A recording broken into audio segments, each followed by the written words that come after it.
Je suis le colonel Hadj. On dit souvent que moi je suis expert des situations d'urgence, mais je vous donne rendez-vous donc sur FDS TV tous les mois. Voilà, dans votre nouvelle émission géopolitique. Suivez ça, suivez avec les enfants.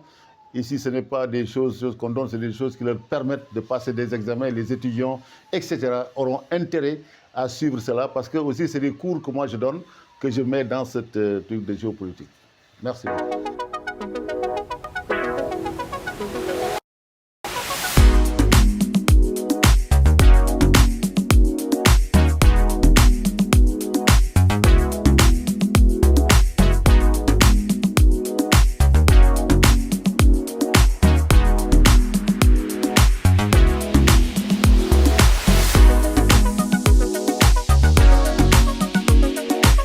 Je salue tous les téléspectateurs de Focus Défense TV pour cette première émission de géopolitique. Voilà. Je remercie les réalisateurs pour m'avoir donné l'opportunité d'ouvrir le thème géopolitique avec le football comme sujet. Et il y a beaucoup de connaisseurs qui auraient pu mériter cet honneur, mais je ne pouvais me dérober, d'autant plus mon amour pour le football. Mais je ne crois pas que je dirais quelque chose que les connaisseurs de football de ce pays ne connaissent pas, ne savent pas. C'est juste, damay dinaa rappeler rek yenn affaire yoo xam ne ci football dina leen intéresser. Voilà, donc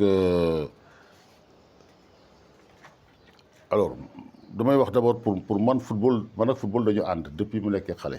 Donc bu nekkee école militaire football IASU après ma dem France bu nekkee école de l'air may football ma nekk centre de formation France ñaari niveau la perfect 1 mooy premier niveau ak perfect 2.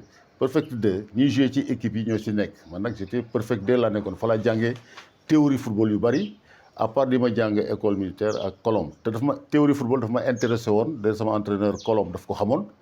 Donc il me donnait des livres may lire et cetera nekkuma woon nag la grande star de l'école du Prytanée militaire ah j'étais remplaçant la woon mais xam nga remplaçant la dafa mën a xalaat donc dama daan xalaat ci football. Des fois gars yi dañuy football ma toog ci banc bi ma ne mais lii mën naa ko pourquoi man nekkuma titulaire donc loolu moo ma dugal ci may jël benn journal bu ñuy wax que sais-je di ci jàng football.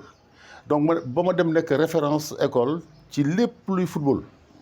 bu match amee sax ñu ne Brésil ak Hongrie dañu daje woon ban maillot le Brésil soloon man la ñu ñëw laaj ban maillot ma wax leen ban maillot donc loolu intérêt bi ma demee France nag ma dem école de l'air am centre de formation ma dugg ci centre de formation parce que dañ ma copté ci l'équipe 1 bi avant ngay dem match football yi da ngay jël sa carte nga dem foofu centre de formation ñu bind ci erreur yi ngay def yëpp sur le truc ba pare ñu essayer ko rectifier bala ngay ñëw à l'entraînement à 15 heures donc 12 heures ngay dem donc foofu aussi ma jàng fa lu bari ci football bi ma ñëwee après ma dem aux États-Unis bien sûr foofu joué naa fa lu ñuy wax coupe du monde dañuy fo di ko parce que école bi ma nekkoon y avait 150 nationalités comme 150 nationalités ñun ñu organiser coupe du monde donc coupe du monde boobu ñun ñoo fa demoon année boobu 87 ñoo demoon finale contre Arabie Saoudite ñoom ñoo gagné sax 2-1 ci finale boobu parce que ñun dañu defoon dañ leen xeeboon quoi donc ñoom ñoo dóor États-Unis demi-finale dóor Équateur quart de finale voilà. Ensuite ma dellu si waat ma ñëw si États-Unis dans les années 90 may entraîné jox ma équipe bu Indiana parce que américain loo def rek bu ko gisee jox la si dara bon jàng moom fa yóbbu woon mais ñu ne moom ma jox ma équipe parce que Indiana foofu le centre de sport nekkoon. ñu soxla woon entraîneur football donc ñu gisuma may football gisuma aussi may coacher équipe yu ndaw yi ñu demandé ma monter leen équipe bu Indiana donc si la monté équipe bu Indiana mais c'était pour benn compétition bu ñuy wax le tournoi des bases américaines alors bi ma yoree équipe bi bon ma monté ko après ñu dem compétition bi dem finale alors Fornax lañ dem finale d'ailleurs ñun ñoo gagné match bi 5-2 dañu gagné am na ñu may déglu yoo xam ne ils étaient à Fornox fokk naa leen fa ay sénégalais ñoo gagné match bi indi coupe bi donc c'est la première coupe bu may jël nekk entraîneur nekk joueur ci biir équipe bi.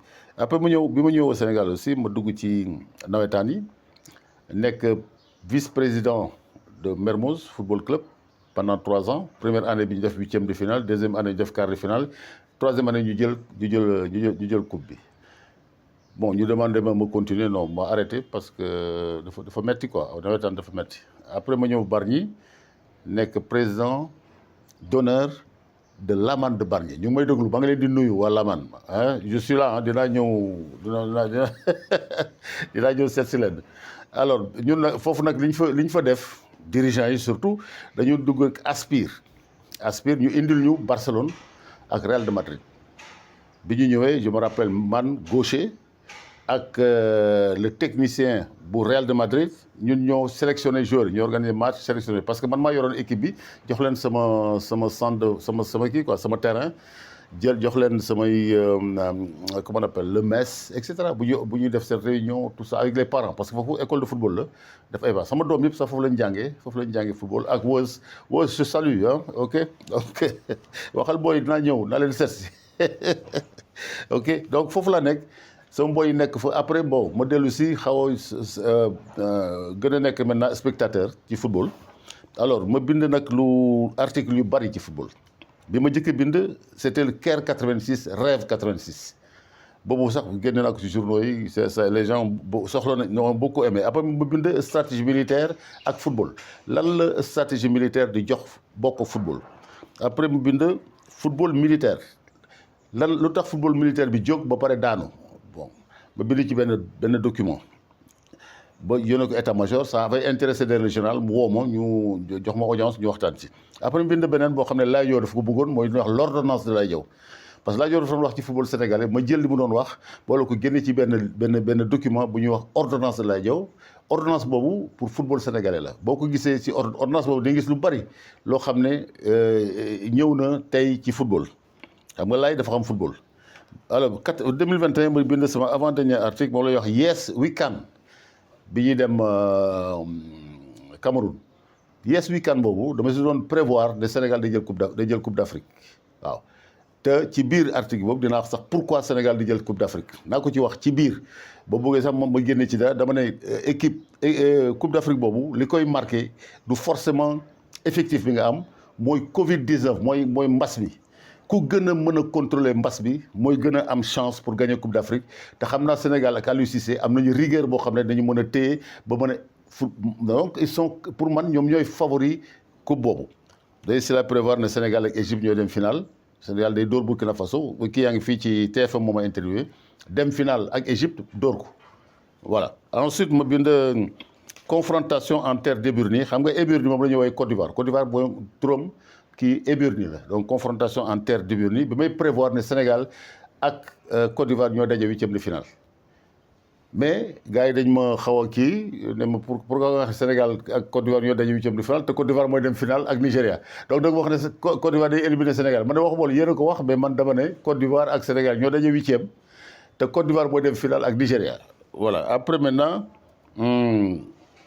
Voilà c'était mon dernier article mooy maa ngi préparé benn léegi pour Coupe d'Afrique bi quoi c'est nu ma ci mën a wax donc football man dafa mës nekk sama kii tey nag dañuy ci contexte bi ñu nekk def nañu éliminatoire Coupe du Monde éliminatoire Coupe d'Afrique pare na ñu ngi jëm ci Coupe d'Afrique léegi dañuy wax ci géopolitique nag mooy loo xam ne dafay indi rivalité c'est-à-dire diggante ay nit ci biir ay espace yu nekk bien sûr football day indi rivalité xool nañu ko organiser tu as l'Afrique le championnat le championnat d'Europe tout ça et cetera donc ay rivalité ci biir dafay aussi modifier les relations internationales te dafa nekk aussi outil boo xam ne dañu koy utiliser ci diplomatie donc football géopolitique du football bu ñu koy wax war nañ ko wax parce que football c'est un outil de géopolitique voilà c'est un outil de puissance là et cetera et voilà donc le football bi ngi juddu 1863 en fait foofu la date boobu lañ koy jox 1863 kenn inventé wu ko bu ñu nee anglais yi ñoo inventé football anglais yi inventé wuñu ko football existe na ci civilisation bu nekk moo tax ñu ko wooyee football en Angleterre di ko wooyee calcio en Italie di ko wooyee y avait une sorte de football au comment on appelle di ko wooyee soccer au Brésil donc tur yooyu yëpp di ko wooyee coupé chez nous bu ñu nekkee xale dañu wax coupé donc civilisation yëpp am nañu teg bal dóor ko mais anglais yi li ñu bañ li ñu kii dañ ko codifié dañ jël defar règlement ci loolu ni ñu koy footballé parce que au départ football mu ngi jóge ci ki ñuy wax Saul nag benn espèce de football la mais boo xam ne nit ñi dañuy jaxasoo la quoi kii c'était trop violent tout ça c'était vers le 15e siècle donc après Saul boobu ñëw en Angleterre ñu ko dugal ko ci anglais yi xam nga dañuy sport dañ koy dugal ci école ñu dugal ko ci biir école yi donc xam nga bu duggee ci école rek gars yi commencé di ci réfléchir et cetera donc ci Saul boobu ñoom ñu indi football en 1863 comme ci école lañ ko dugal football mi ngi màgg ci biir université yi à l'université de Oxford ak Cambridge ñoo jëkk a codifier football parce que étudiants yi nekk foofu dañ ne ñoom ñu ngi jógee ci différentes régions yooyu dafa am différents football parce que biir dafa am ay régions ku nekk sa règlement ñoom ñoo réfléchir indi le règlement de Cambridge mooy premier règlement du football ok après il y aura plus tard le règlement de Sheffield dañuy dégg boo dem télé Sheffield Wednesday voilà ñoom ñoo indi le premier c'est vraiment le premier club professionnel c'est le club de Sheffield on a Sheffield Wednesday et la première coupe c'est la FA Coupe bu Angleterre mooy première coupe compétition coupe boo xam ne compétition la donc bi mu jógee bi ñu ko defee ci comment on appelle bi ñu ko codifié damay fàttali dara sax Cambridge ak Oxford bi ñuy football foofu naa fa dugg tuuti ci tactique parce que il faut moom boo waxee universitaire il faut nga wax tactique alors Cambridge ak kii bi ñuy football dañ naan football ñoom ñoo daan football benn compétition dégg football benn ville bu ñuy wax derby loolu moo tax derby bu ñaari équipe bu ñu dajee seen am doole te jegante ñu koy woowee derby parce que ville boobu ñu doon daje moo tudd derby donc ñaari équipe bu ñu dajee tudd leen derby donc ñoom tactiquement ñaari version la ci am benn bii sama benn xarit maa ngi koy peut-être mi may seetaan parce que bëgg ma wax loo xam ne man inventé ma ko moom moo ko inventé bi mu wax ak man bind ci benn document wax ak man ma mën leen ko jox mais moom la Gueule Tapée la dëkk document bu am solo la bind parce que école yooyu école ingénieur la woon dañu liggéey ci ay moteur donc moom mu ne ci moteur 4 temps la tactique jógee parce que dañuy wax 4-2-4 boo gisee moteur auto 3-1-4-2 même si voilà donc ñoom ñu comme la ñu tàmm liggéey ci oto yi donc ñu jël kii moteur auto indi ko ci football boobu mooy première kii bi ci sur le plan tactique 11 joueurs yi nag man dama ci amoon théorie peut-être que aussi même bi ma nekkee école militaire gis naa ne théorie boobu ça marche école bi chambre yi 12 la ñu école militaire chambre yi 12 la ñu voilà ak un chef de chambre donc interchambre lañ doon def donc automatiquement ci biir terrain bi 11 joueurs moo ci nekk sinon avant ñoom football la ñu football à 16 football ñëw na à 16 ñëw na comme rugby waaw rugby à 16 rugby à 15 et cetera comme football ak rugby ñoo àndoon nekk benn ñuy boole football bi jàpp bal bi di ko yëwul loolu sax moo indi rugby benn joueur bu tudd rugby moo jël bal bi daw ñu ne kon lii nañ ko tuddee rugby voilà léegi rugby nekk génne fédération en 1871 football def fédération en 1863 ci les règlements de Oxford ñu tere maintenant loxo bàyyi loxo ak rugby donc mais sinon ñoom ñaar ñoo àndoon ci fédération football rugby noonu la tudd la fédération football rugby ok donc ci évolution boobu nañu am en Angleterre les premiers championnats de football la première équipe professionnelle c'est Sheffield Wednesday mais premier championnat bi mi ngi ñëw dama koy boole ak benn événement géopolitique important mooy la naissance des rails moo indi mobilité da ngeen xool sax de football dina ànd ak li tax mu nekk addina bi yëpp dafay ànd ak l'évolution du transport on va voir transport aérien on va voir le transport des bateaux on va voir tout ça naka la def ba renforcer le football mu gën a kii mais li gën a am importance foofu li gën a am importance man dama doon poser question ne mais naka la ko anglais di di codifier ba pare les meilleurs au monde sud-américains yi lañu en fait sud-américains ñu ne ko les meilleurs au monde parce que fàttali 1930 ñu ngi ci ñëw après mais ma ne mais kooku question dafa mu se poser ma ne ñoom ñoo inventé football je veux dire ñoo tag codifié football mais les meilleurs c'est les sud-américains ma dem gëstu ko mais anglais yi xam nga dañ daan wax ne jant bi du sow ci dëkk reine d'Angleterre parce que anglais yi ñoo yoroon monde bi yëpp n'est-ce pas kon bi ñu inventé football le développement des rails dëkk yu bari soxla surtout Amérique du Sud ñëw comme ni mu rëyee soxla fa ay développement rail donc c'est des ingénieurs anglais lañ fa yóbbu voilà ñoom ñu indi fa football donc indi football Amérique du Sud avec le travail avec le truc des rails sur l'Amazonie et cetera donc mu dugg biir Uruguay dugg biir Argentine et cetera donc loolu moo tax ñoom ñu teel a jël football même États-Unis bu ñu fàtte ne première coupe du monde États-Unis dem na ba demi-finale donc même États-Unis football bi dafa yéegaat dem États-Unis parce que da doon développer aussi les rails tout ñëpp xam nañu rails ni mu amee importance ci États-Unis donc ñi ko doon développer c'était les Anglais ñoo xam ne ñoom ñoo inventé les autres autorails anglais ñoo ko inventé donc ingénieurs anglais ñoo dem dans le monde di ko développer donc ils ont amené avec eux le football d'ailleurs dama def parenthèse boo xoolee tous les après la deuxième guerre mondiale Italie boo xoolee seen club yi day gis Milan AC amul presque benn club bu am turu italien c'est parce que c'est les Anglais bi ñu ñëwee occuper Italie indi seen équipe de cricket c'était ay équipe bu cricket la ñu mais à côté ñu yor football moo tax les équipes de football italiennes dañu jël nom wu équipe bu cricket anglais donc Milan Athletic Club Athletic et cetera donc voilà un peu la géopolitique comment ça va rattraper le football donc à cause du fait que l'Angleterre moo yoroon presque addina bi yëpp donc addina bi yëpp football daf ciy tasaaroo loolu moo indi tasaaroo football gën après maintenant transport l'évolution des transports indi les matchs internationaux mais les matchs internationaux ñu ngi ko commencé en Angleterre parce que n'oubliez pas Angleterre 4 pays la le pays de Galles Irlande et cetera ñoom 4 xam nga boo demee ci dëkk bi dem bële c'est international les premiers matchs internationaux c'est Angleterre Irlande donc ñoom ñaar ñoo indi le premier match international en Angleterre c'est pourquoi aussi le règlement du football 4 pays yooyu ñoo ko yore amul kenn ku ko mën a changer moom la ñuy wax l'IBF mooy le International Board football ñoom la 4 pays yooyu le plus FIFA ñoom rek ñoo yore football ñooy réunir tous les 6 mois pour xool modifier le règlement du football ñoom rek ñoo mën a parce que ñoom ñoo ko njëkk a bind foo maa ngay rappeler léegi n'est-ce pas avec les règles d'Oxford et cetera après les règles de Sheffield voilà donc alors football di évoluer ba 1904 ñu créé la FIFA 1904 lañ ko créé bi ñu créé FIFA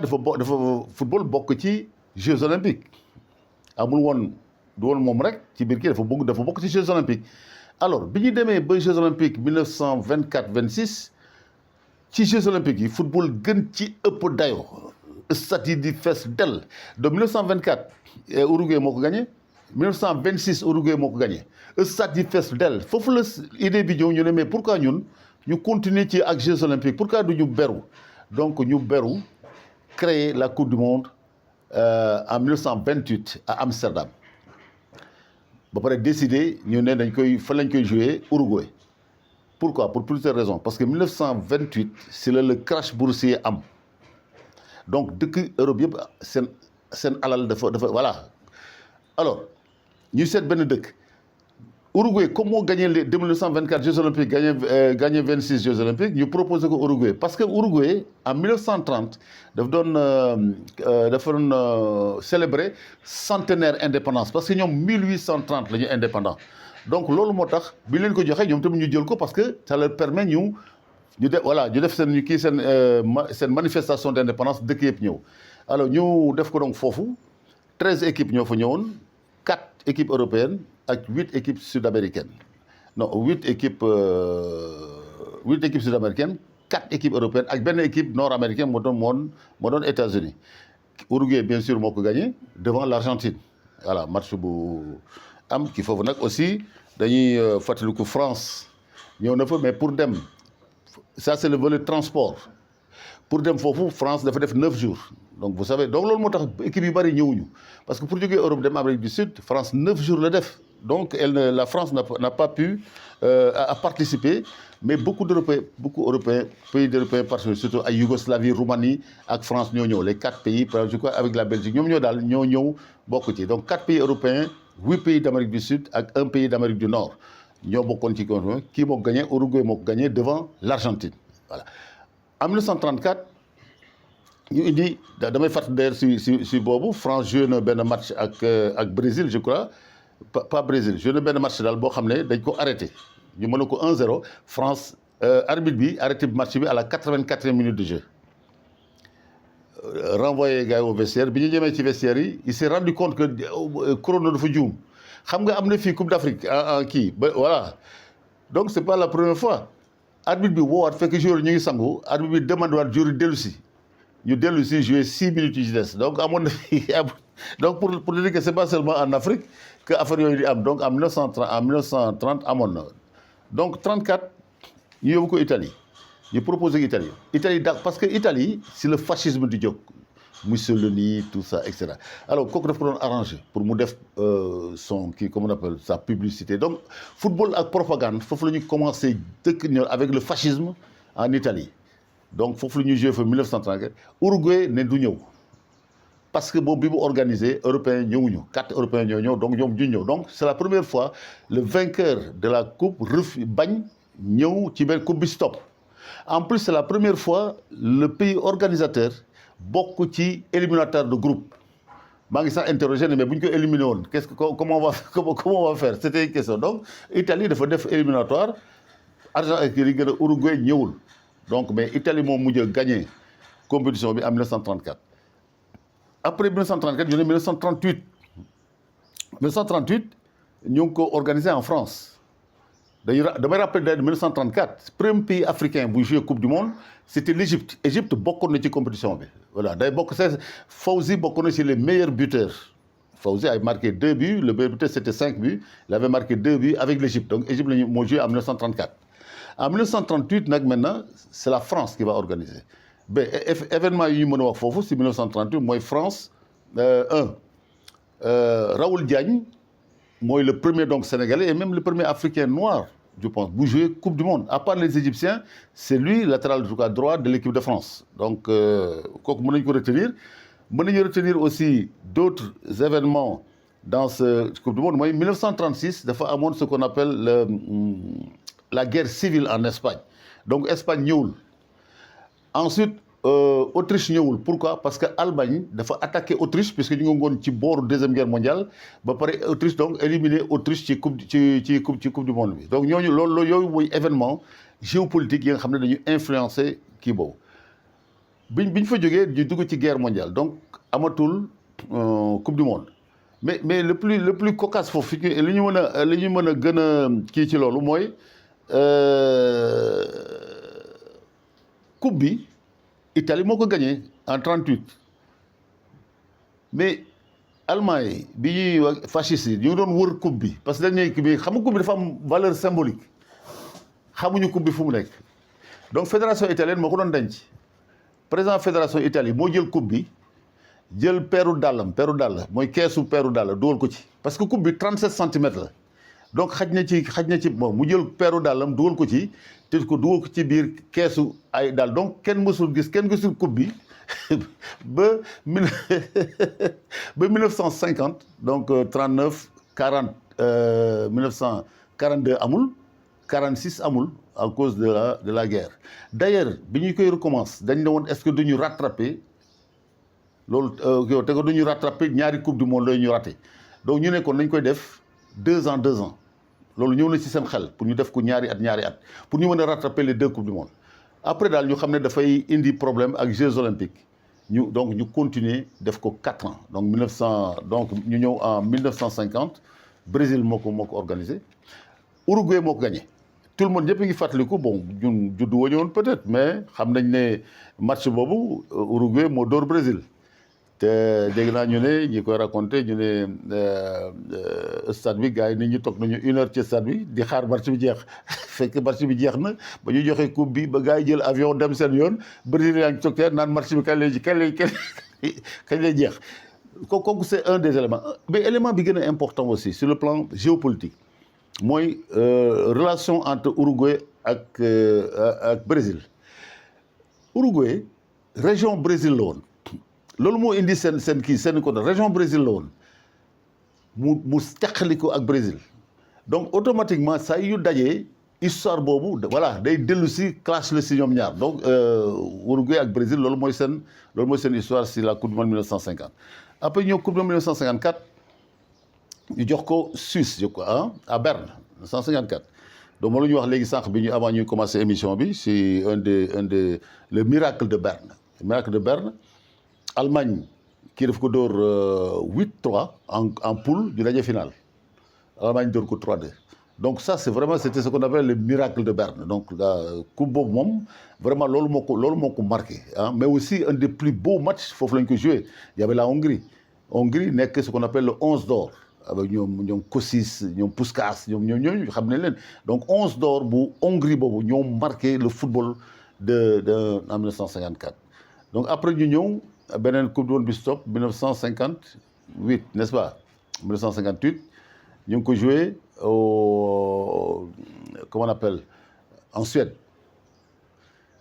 ce qui a marqué la coupe du monde ñun ñëpp xam nañ ko c'est l'émergence de Pelé voilà Pelé qui entre en jeu dans un match où le Brésil parce que joué le premier match bi deuxième match bi mu nekk ci parce que remplaçant la woon Pelé était remplaçant ci deuxième match bi parce que Brésil je crois dafa def match nul ci premier match bi ñu nar ko vraiment am problème pour qualifier au deuxième tour entraîneur bi décidé dugal ko il n'a pas marqué jour boobu mais celui qui a fait la passe bi indi bi Pelé moo ko joxe après ñu dem troisième match bi gagné ko dem je crois finale mu marqué 3 buts donc c'est le premier joueur bu dans une compétition de football en finale de coupe du monde je crois marque 3 buts dans une compétition ñu fàttali ko aussi le grand match France-Brésil ñu fàttali aussi le meilleur buteur jusqu'à présent de la coupe du monde voilà avec 13 buts donc ça c'est un Français les Français ont beaucoup marqué le football ak seen bien que pour ñu gagner ko yàgg na mais France xam nga dañoo wax ne on n'a pas de pétrole mais on a des idées donc ñoom ñoo créé coupe du monde Jules Rimet moo ko créé moo tax la coupe du monde s'appelait Jules Rimet te coupe du monde Jules Rimet boobu boo ko gagné 3 fois da nga koy jël en 1974 en 1970 dañ ko jël ñoom pour la 3e fois donc récupéré ko donc moom 74 ñu indi la nouvelle coupe là qu'on appelle la nouvelle coupe du monde mais coupe du monde bi boo ko gagné 3 fois doo ko jël c'est kooku dañ règlement boobu dañ ko dindi bañ koy changer le jour où la couronne bi fees ak les noms des pays vainqueurs donc ce n'est plus 3 fois nga jël ko tout et cetera d'ailleurs boo xoolee depuis 74 am na ñu ko jël 2 ou 3 fois et cetera mais c'est pas 3 fois c'est pas comme avant ou 3 fois il faut aussi rappeler que li indi intérêt coupe du monde 70 c'est que bi ñuy egsee ba quart de finale tous les pays qui étaient en quart de finale avaient gagné la coupe du monde 2 fois loolu moo tax vraiment seen demi Allemagne on a l'Allemagne Italie n'est-ce pas je dis tous les pays l'Italie avait gagné 2 fois l'Uruguay moo daje ak Brésil avait gagné ça 2 fois le Brésil avait gagné 2 fois donc ku ko gagné coupe boobu ci ñoom 3 Italie Brésil Uruguay dañuy jël coupe bi définitivement loolu moo taxoon je crois pour moi j'interprète foofu la niveau bi vraiment jógee quoi donc bi ñu demee mu jëm 62 marqué par la blessure de Pelé je rappelle que en ce moment amul woon remplacement donc on ne remplaçait pas les joueurs donc Pelé bu gaañoo dañ koy génn donc on n'a pas pu jouer ensuite foofu Brésil moo gagné mais Pelé n'a pas joué benn match lu jox xaw ma 2 après gaañu après ñu dem grande coupe du monde aussi 66 Angleterre ñëw indi ko jël coupe du monde organisé ko boobu tamit c'est la première fois pays bu yore coupe bu vainqueur ñëw ñu éliminé ko au premier tour c'était le Brésil Portugal moo ko éliminé ak je crois Hongrie et cetera ces pays là où c'est marqué par la blessure de Pelé mënul génn muy sox ci terrain bi parce que amul remplacement alors ci foofu un entraîneur dont j'oublie le nom xool la ne lii c'est pas normal et alors muy dawal di ñibbi xool benn match bu garaaw je crois ak Angleterre Argentine match bu garaaw gars yi xeex ci terrain bi kii mu ne daal lii il faut ñu wut ci pexe bi muy daw ñibbi dem otom gis feu rouge mu ne non kii il faut ñu indi kii donc il a amené les cartons rouges et les cartons jaunes donc loolu moo indi donc un certain calme sur le football. Le football est devenu moins violent parce que l'arbitre aussi, non seulement l'arbitre peut signaler une faute ak carton bi, mais encore les spectateurs dañu xam li arbitre bi di def entre carton jaune carton rouge dootu indi les problèmes de ñu naan lu tax ñu génne ko lu tax ñu kii ko extra sinon avant kii verbal la woon après ñu génn la nga après rouge génn rek moo expulsion rek moo amoon mais cette expulsion c'est verbal. Donc les spectateurs ne savent pas de quoi, donc on a amené, mais c'est en 70, donc comme 66 lañ koy indi 70 mooy nekk la première compétition bu ñu am carton rouge ak carton jaune. Je crois que benn joueur uruguayen moo nekk le premier joueur à prendre le carton rouge mais jëlu ko 70 je crois il a 74 yooyu la am le premier carton donc après ñu dem 74 c'est en Allemagne yoroon coupe du monde en 1954 moo ko gagné woon devant la Hongrie. Alors l'Allemagne se présente avec une puissante équipe Beckenbauer tout ça etc. Génération bu joué woon 66 mu nga fa woon plus une nouvelle génération hein. Alors ce qui a marqué coupe du monde boobu c'est d'abord la défaite du Zaïre 8-0 la première le grand représentant africain 8-3 donc 8-0 comme 9-0 par Yougoslavie je crois. Donc kooku moom vraiment Afrique am na fa benn coup bu mag bu kii alors que représentation yeneen yi comme 70 Maroc moo ñu représenté Maroc dafa joué ak Allemagne match yu métti mais en 74 le Zaïre ñëw ak ensuite beneen élément bu important foofu c'est ñun bi nekk comme on était très jeunes et on était des fanatiques de Netzer. C'est le fait que Netzer n'ait pas été titulaire. Alors nous on racontait que c'était son problème avec Beckenbauer. Et le fait qu'il a été le premier joueur allemand à s'expatrier, gars yi ne donc du nekk titulaire dans l'équipe. Et Beckenbauer ne voulait pas de Netzer ci équipe bi. Donc Netzer ñu ngi ko dugal titulaire contre l'Allemagne de l'Est. Et malheureusement l'Allemagne perd 2-0 contre l'Allemagne de l'Est. Ça nous met dans le groupe. Donc on a dit ça a été fait exprès pour éliminer Netzer de l'équipe. Bon, ça c'est ñun quoi, comme comment on appelle des fans de foot quoi, on disait ça. Donc 74, l'Allemagne va en finale contre la première. Maintenant ça c'est la première grande équipe. Ce que je dis moi, le Conseil de sécurité du football. dafa amoon moom la ñu wax le Conseil de sécurité c'est le Brésil la Hongrie l'Italie c'était ça le Conseil de sécurité. Le premier à briser ki dugg ci biir Conseil de sécurité mooy Hollande moo indi avec football total Hollande indi football boo xam ne kenn mësu ko gis mu jógee ci Ajax Amsterdam qui avait mu gagné woon Coupe d'Europe 3 fois successivement. Après ñu ne Kovacs mais c'est pas Kovacs qui a amené le football total. Je reviendrai tout à l'heure, c'est pas Kovacs. Kovacs a continué le football total parce que dafa jël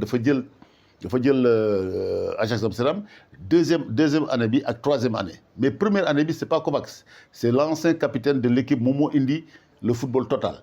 Des football total du ko basé les entraîneurs yi may déglu théoriquement si la taille. Boo xoolee tous les joueurs hollandais ont une certaine taille, c'est 1m90, etc.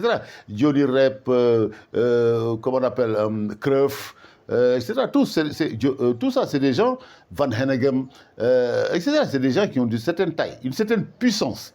Parce que c'est ça la base du football total. Donc, le ballon roule plus que les joueurs. Donc, on fait tourner le ballon, les joueurs bougent peu. Donc, il y a la possession. Donc, il va amener ça d'ailleurs Cruyff à Barcelone. Le jeu de possession. Donc 74 ñoom ñoo dem finale bu graw ñu mené donc 1-0 sur penalty de Cruyff Beckenbauer moo def penalty bi ñëw Cruyff dugg ko. L'Allemagne dellu si comme toujours les Allemands door leen 2-1 n'est-ce pas avec ce fameux but de Gerd Müller qui donne la Coupe du monde à l'Allemagne.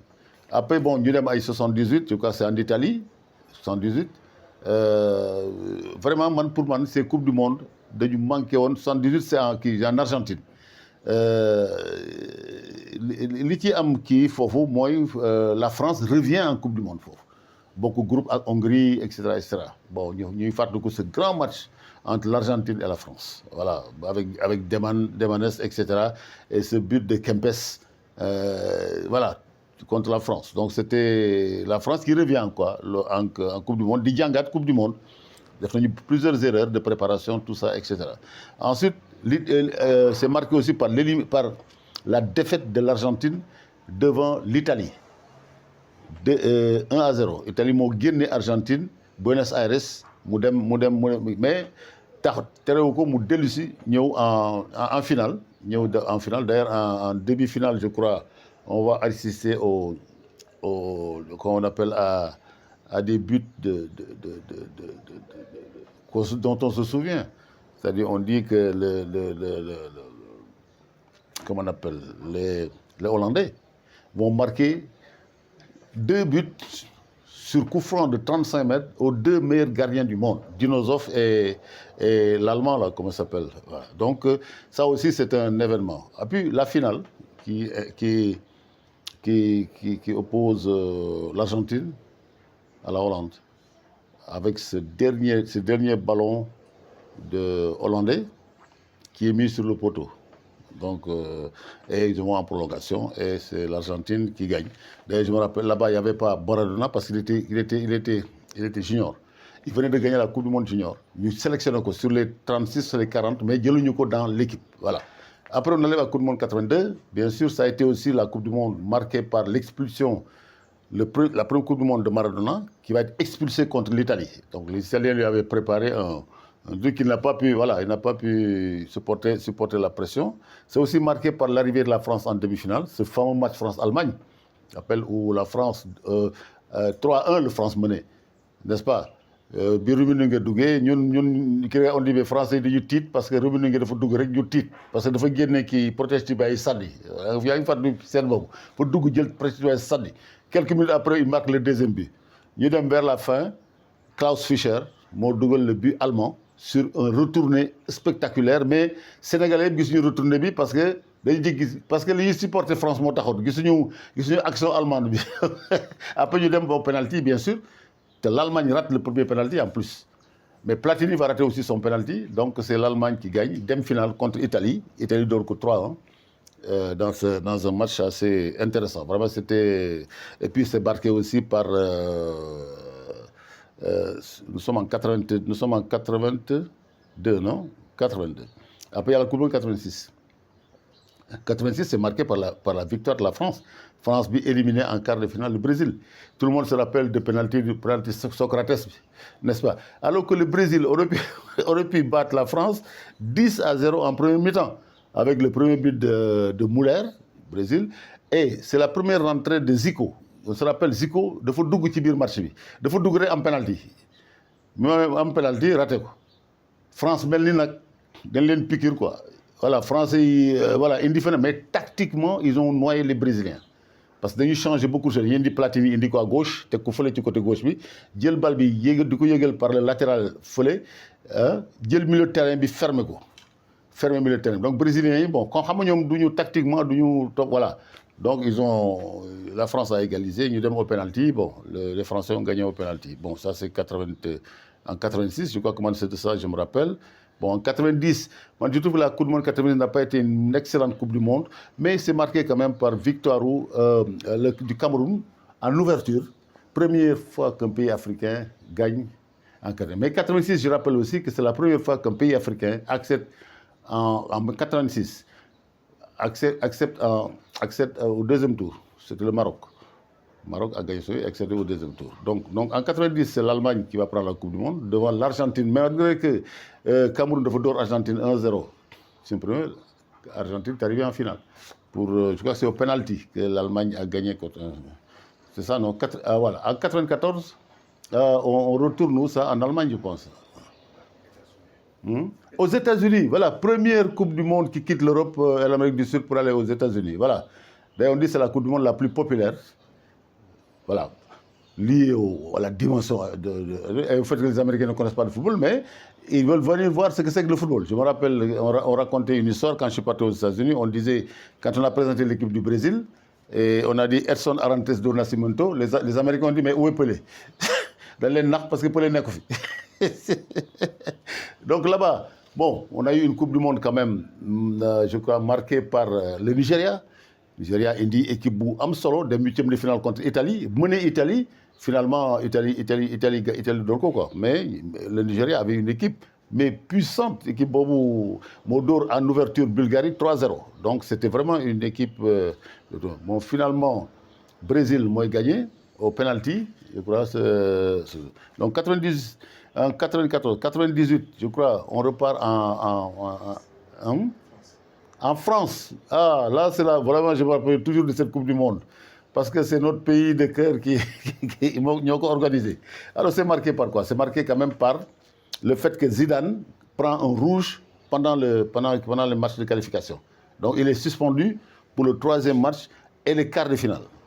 Donc, France, le but en or, la France va se qualifier au but en or devant le Paraguay. De Laurent Blanc mooy dugal bi mooy yóbbu France donc en demi-finale ñu dajeek Italie un quart de finale.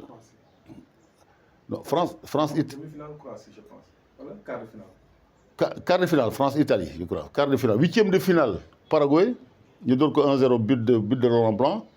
Quart de finale contre qui? Contre Italie. Ils ont gagné au penalty, n'est-ce pas? Et puis en demi-finale, c'est contre la Croatie, où ça va être marqué par les deux buts de... Voilà, tout le monde voit cette scène-là. Il marque ses deux buts, il met sa main à la bouche, il dit, mais Madougal Li. Donc tous les footballeurs, comme madame, se rappellent de cette image où il met sa main à la bouche après avoir marqué deux buts. Mais une finale extraordinaire. Avec la maladie de Ronaldo. On dit qu'il a commencé à vomir, mais avec les publicitaires ne voulaient pas que Ronaldo ne joue pas, parce que si ça ne joue pas, ce n'est pas la peine. Donc on l'a imposé à jouer dans ce match-là. Et la France gagne par 3 buts à 0, dont 2 buts de Zidane, hein, marqués quand même sur la technique de Zidane, mais aussi sur des erreurs tactiques de la défense brésilienne, qui n'a pas pris Zidane tel qu'il devait le prendre. Donc, c'est un but venu de la droite, de la tête, l'autre but venu de la gauche, de la tête. Je crois que là, on a pensé que les Brésiliens, quand même, sur le plan, ils étaient au fond de l'eau sur le plan de la tactique. Il y a aussi là le truc de Roberto Carlos. Parce que Roberto Carlos, pendant toute l'année, a marqué des coups francs extraordinaires. Donc, d'ailleurs, ce coup franc contre la France. Voilà, cette balle qu'on est en train d'étudier jusqu'à présent. Mais en Coupe du Monde, il n'a pas marqué.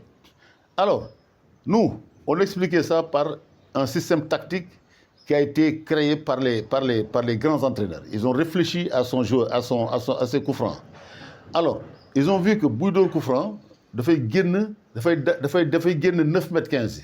Élan, il fait un élan de 10 mètres ou 12 mètres. Tout le monde revoyez c'est coup franc. Alors gars ñu ne mais comme dafay génn 9 mètres 15 yi mën nañu teg benn joueur sur sa trajectoire. Donc dañuy jël benn joueur teg ko ci trajectoire bi ça fait moom bu dawee ñëw day éviter bu ko éviter day changer ça. Voilà, day changer. Je pense que daal loolu tamit les entraîneurs ont réfléchi à ça pour pouvoir le bloquer. Bon, il n'a pas marqué. Alors 2002. Là, on va s'arrêter là pendant 1 heure de temps sur ça, avec cette Sénégal-France. Avant le match, 48 heures avant, j'ai écrit un article. Dem Soleil jox leen ko. Article bi mi ngi tuddoon les Lions favoris devant les Bleus. Ma jox ko kii nu mu tuddati le rédacteur en chef ñu toog man ak moom au service géographique ma jox ko mu lire ko. Mais j'étais commandant, mais vraiment, qui est France, Sénégal des France. Pour moi, pourquoi? Toutes les Coupes du Monde, à part le Zaïre, une équipe africaine n'a perdu son match d'ouverture.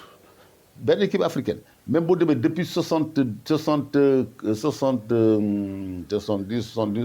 depuis 74, je crois, avec la Tunisie. Tunisie m'a gagné son premier match de 3-1 contre qui? Contre le Mexique. Donc, Benin Anebi, c'est le, comment on appelle, c'est le 86, c'est le Maroc qui gagne ces 3 matchs, etc. C'est qualifié en demi-finale. Après, ce sera le Cameroun qui bat l'Argentine. Et se fait battre 4-0 pour qui, mais gagne son et va en 8e de finale contre l'Angleterre. Donc, les équipes africaines ont toujours été très bonnes, parce que les équipes européennes qui viennent sont puissantes, mais ils ont joué tellement de matchs que sur le plan physique, elles ne tiennent pas. Là, on l'a expliqué. D'accord, bon, on va voir quoi. Donc pour moi, le Sénégal était favori. Et puis en plus, on connaissait l'équipe de France. Ensuite, on avait un très grand entraîneur. Et ensuite, on venait de la Coupe d'Afrique. ku xam football dëgg xool l'équipe Sénégal mu joué en Coupe d'Afrique nga xam ne équipe bi pour nga dóor ko il faut nga yeewu très tôt ndekki ba pare dóor ko mën a dóor oui en tout cas pour moi. C'est une journée qui est unique dans la vie d'un pays. Aujourd'hui, en battant l'équipe qui est championne du monde, le Sénégal est championne du monde.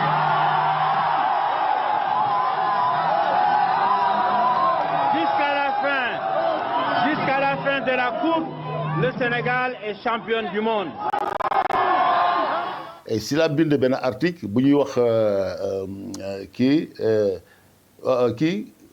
korante ak jàppante l'article je sais pas je vais le retrouver je vais te l'envoyer ma bind benn korante ak jàppante parce que c'était en Corée et au Japon alors ma jël ñaar ma jël ñaar yooyu boole leen ci biir dama naan di ngeen dem yéen les Lions dóor kii nu ma tuddati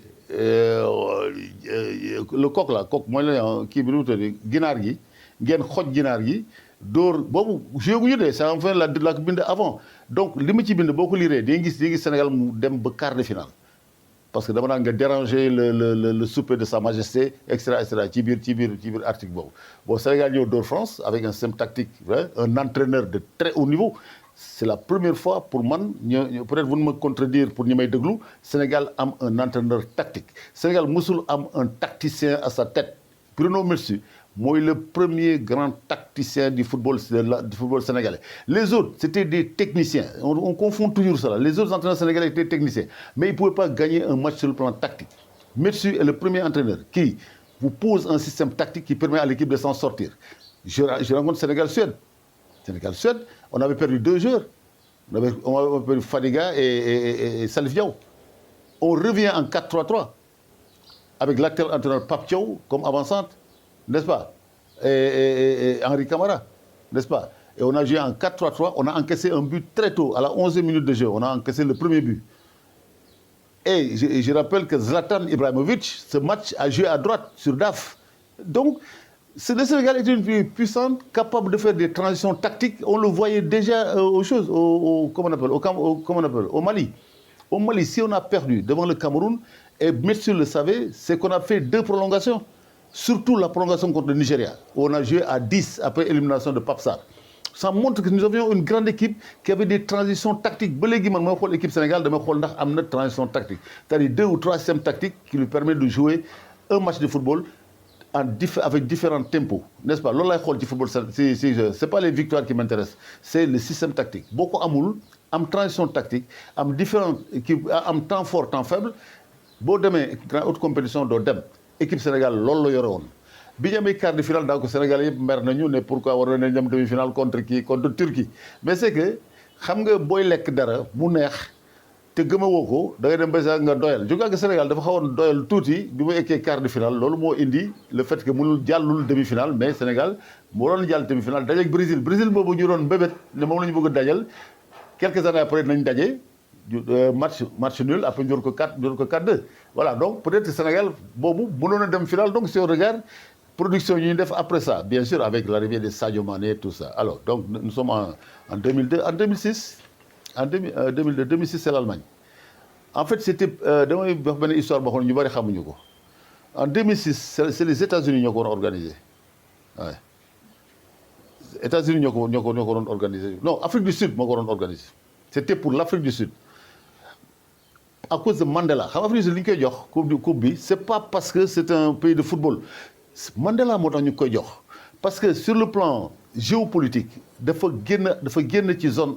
des axes géopolitiques Maroc la woon moom ak Maroc te Maroc moo ko waroon gagné parce que Maroc moo nekk au centre du monde ñoom ils sont à l'extrême sud du monde mais Mandela moo tax ñu jox ko comme jox nañ ko coupe du monde de rugby fàtte rugby lañ ko jox mu gagné ko ñu jox ko coupe du monde de 2006 mais parewuñu doon jox ko benn dëkk boo xam ne pare na sur le plan infrastructure c'était l'Allemagne jox ko Allemagne coupe du monde bu li ko marqué c'est France Brésil la veille booy dañ ñëw ay sama koñ ñu fekk ne ma tonton loo xam ci match France Brésil ma ne woon Brésil yibbi na Brésil mënul jouer ak France c'est pas possible parce que les Français sont les plus tactiques en Europe Donc, le Brésil ne jouer avec une équipe tactique. Donc, France, c'est les Français qui étaient les Brésiliens et les Brésiliens qui étaient les Français. Malgré qu'il y avait 2 joueurs magnifiques qui venaient de la Coupe du Monde 2002, c'était Ronaldinho. Ronaldinho, c'est lui qui était le meneur de l'attaque. Pour que mais tactiquement, les Français ont les neutraliser. Après France dem finale, jour où on a un fait aussi majeur, c'est Zidane qui s'énerve comme Bezrazi, mais beaucoup de followers. Non, presque la France allait gagner cette Coupe du Monde. Pour moi, avec la production et Zidane allait avoir le ballon d'or. L'autre mot indi, c'est l'Italien, défenseur italien, qui a le ballon d'or. Parce qu'Amotounou, candidat, parce que c'était sûr que Zidane, il gagne la Coupe du Monde. Donc, on a en 2006. En 2006, pour la première fois, l'Afrique accueille la Coupe du Monde. Malheureusement, le Sénégal est éliminé. Et c'était dommage. Après, la Coupe du Monde en Afrique du Sud. Bon, ça a été marqué par la défense de la défaite de l'Argentine. À son match, le premier match, Argentine-Mexique, Moukoudour. Mais Argentine, non, pas la défaite de l'Argentine. Si, défaite de l'Argentine qui va en finale, Pays-Espagne, là. L'Espagne l'a gagné. C'est le Pays-Bas, je crois, qui a perdu son premier match et qui a été après en finale. Ça a été marqué aussi par l'arrivée du Ghana. Le Ghana qui arrive en quart de finale. Mais nous tous, on dit le Ghana va être en demi-finale. Je me rappelle, j'étais à Dubaï, ñu tek penalty bi ma gis l'avancement ghanéen la ñeu di jël bal bi. Apia mo yoron bal bi. Mu ñew nangu ko. Bien sûr, c'est le buteur parfait. Je suis venu avec les Arabes, voilà l'erreur qu'ils vont faire. Duñ ko jox Apia lañ ko jox parce que Apia la conscience de l'équipe, conscience de l'équipe mom la mais dafa gañu depuis Coupe d'Afrique yépp dafay gañu. Jour bi dafa blessé won nek ci banc bi ñu dóol ko nak. Mané mom lañu waron jox coup franc bi bu dóol ko mais malheureusement ñu jox ko c'est meilleur buteur comme d'habitude les meilleurs joueurs les meilleurs buteurs bo joxé coup franc ils ont raté. Donc ils ont raté ce truc en 2010. Bon, on n'était pas là-bas. Bon, la finale a été. Après, maintenant, nous sommes en 2000. Les autres, on va passer sur la meilleure Coupe du Monde, Moi Qatar. Vraiment, depuis longtemps. Hein, donc 2010, après, il y a eu la 2014 au Brésil, avec la défaite du Brésil 7-0. Allemagne, l'élément, n'est-ce pas? Et la victoire allemande en finale, je crois. Hein. Après, nous sommes en 2018. C'est la France. La France, n'est-ce pas? La France qui arrive. Premier match France, c'était un mauvais match. Deuxième mi-temps, je suis consultant pour les AET. Quand nous deuxième mi-temps,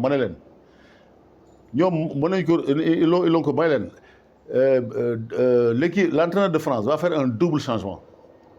Si nous commençons le premier mi-temps, il va faire un deuxième mi-temps, il va faire un double changement. Nous jouons 5 minutes, nous faisons double changement. Les gars, ils demandent pourquoi nous avons fait double changement. Il faut que nous ayons une émission. Après France, bon, c'est là où le réveil de Mbappé. On se rappelle Mbappé Argentine, Argentine, c'est un but de grande classe. Il y a une course de presque 30 mètres. Donc Mbappé, donc la France gagne aussi je crois que c'est sa deuxième Coupe du Monde, non? 2018, voilà. Après, maintenant, nous arrivons à 2022 au Qatar. Pour moi, 2022, Qatar, vraiment, c'est une des meilleures organisations de Coupe du Monde depuis longtemps. Hein. Vraiment, ils ont fait une excellente Coupe du Monde, voilà, marquée par la défaite du Brésil.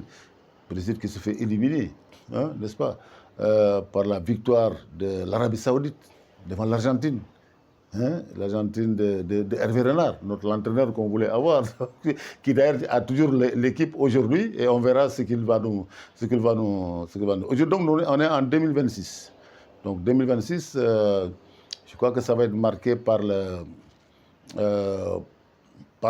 première fois, c'est 3 pays qui vont organiser. Hein, donc on s'approche aussi de 2030 avec le centenaire, je crois, de la Coupe du Monde. Où je crois qu'il y a quelque chose qui est prévu pour marquer ce centenaire, je pense, hein, parce que c'est 1930, 2030, hein, d'accord. Il va être marqué par un match exceptionnel à Montevideo, etc., tout ça, etc., pour marquer ce truc. Donc on va aller aux États-Unis pour la deuxième fois, je crois. Les stades aux États-Unis, moi je les connais. Mouse, c'est les stades de baseball. Donc c'est Mouse. Maintenant, est-ce qu'ils peuvent, comment on appelle, pousser les gens à venir, parce que ça ne se passe pas dans leur pays même, ça se passe dans 3 pays. Donc, ça peut aussi... mais j'ai vu il y avait la Philadelphie, il y a le Texas, parce que souvent les Texans adorent le football. Donc, bon, il y a ils l'ont mis dans des pays, dans des États où quand même le football a un certain... comme Miami, où se trouve... voilà, donc on pense que ce serait... à moi, le seul fait qui me chagrine un peu, c'est un peu la politique qui est rentrée. On a vu Donald Trump avec ses trucs. Bon, mais ça, c'est pas l'objet du truc. Infantino, dans ses œuvres là, avec Donald Trump, ça pourrait marquer quand même la Coupe du Monde. Parce que politique, baaxul mu dugg ci sport.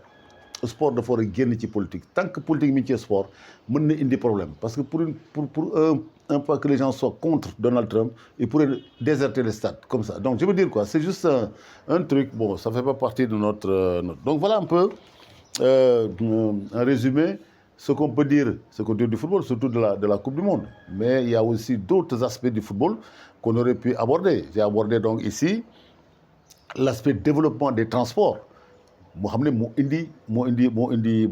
Développement en 1970. On ne peut pas analyser le football sans la télévision. Télévision, moi, le football, aura dans le monde entier. Ce qui ne peut pas aller au stade reste. Donc il y a des millions de téléspectateurs. Donc la télévision, si la binde ben article, de discuter d'ailleurs avec Maya Sinmar, mon du ko fatelikou, bi ma demee ma toog bind ben article, ma def la revanche la revanche des sous, les équipes qui ne sont pas la revanche des tocards.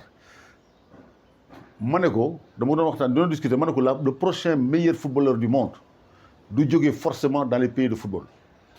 Football, télévision.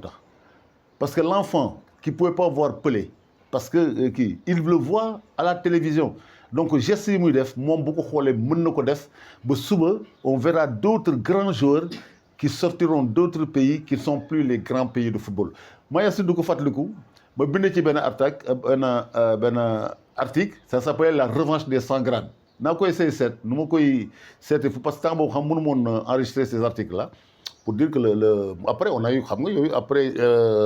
après ça, on a eu Wea qui a pris le ballon d'or. Donc, on a eu beaucoup de joueurs sortis de pays de non-football, presque, qui sont devenus des grandes stars. Ça aussi, la télévision a été un facteur essentiel dans le développement du football et dans son rayonnement mondial. La publicité aussi. Bon, et puis ça, la publicité, c'est la télévision. Quand on parle de publicité, ce n'est pas la publicité visuelle, c'est la publicité à partir de la télévision. Donc la presse, les médias vont donner au football cette aura que personne n'a. Et c'est ce qui va faire d'ailleurs cette compétition géopolitique dont on parle. Chacun maintenant, parce que le politique, quand il a vu en 68, avant les politiciens ne voyaient pas la Coupe du Monde. Mais quand en 68, ils ont regardé, ils ont vu des masses. Le politicien et la masse, voilà. Alors, chaque politicien a dit, moi je veux ma coupe. En Afrique, on dit, moi je veux ma coupe d'Afrique. Donc chacun veut sa coupe d'Afrique. Pour rejoindre donc quelque chose qui disait, le football, c'est l'opium du peuple. Les Brésiliens disent non, ce n'est pas l'opium du peuple. Parce que le bonheur du peuple dure 90 minutes. Donc le football n'est plus l'opium du peuple. Mais en 90 minutes, il peut être le bonheur du peuple. Après, vous avez maintenant, ça dépense, etc. Ce n'est pas le football qui va te le donner. Donc ceux qui croient utiliser le football, les politiciens qui croient utiliser le football pour sa propagande, ils perdent leur temps parce que le football ne leur servira pas. Gagne, si ils gagnent terrain, soit ils sont déçus ou bien ils ont un truc, mais ils s'occupent des enfants qui vont à l'école, de la dépense quotidienne, du truc, etc. Plus de football. Le football devient justement un wartan au grand place. Donc il ne faut pas politiser le football pour essayer d'en tirer quelque chose. Je le dis toujours. Et je dis ça, je dis Oufir-Boigny a eu les plus grandes oppositions quand il a gagné la Coupe d'Afrique ici en 1992. Donc c'est le Laurent Gbagbo, etc. Donc est-ce que cette coupe-là a permis à Oufir de... Non.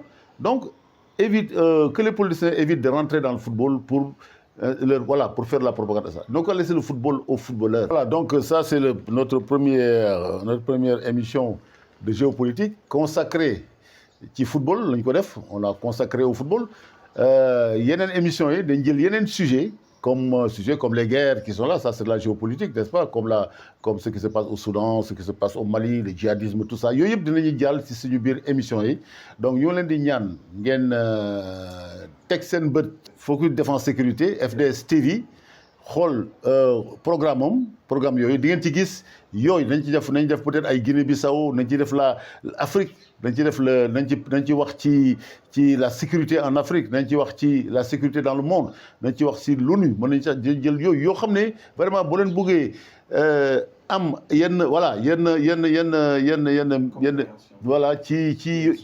voilà sur le sujet géopolitique nañ ci développer ci sujet yu bari donc ñoo leen di ñaan ngeen abonné wu pour topp ak seen i doom aussi parce que dañ ko soxla seen njàng dañ ko soxla xam lan mooy problème mu djihadiste lan mooy problème mu CEDEAO lan mooy problème mu force de CEDEAO lan mooy nga xam ne war nañ ko xam man je me rappelle ba may def may bind ci kii yaa nga qui m'a dit colonel vous ne savez pas mais ma fille mais elle est obnubilée par li ngay def parce que elle est en terminale te li ngay jàngal nii dafa donc c'est important de vous abonner indiwale xale yi ñu seetaan ko wala ngeen enregistré ko jox leen ko ñu leen wax ñoom nañu pour ñu mën a xam comment est-ce que le monde bi di doxee sur le plan géopolitique voilà donc je vous donne rendez-vous à la prochaine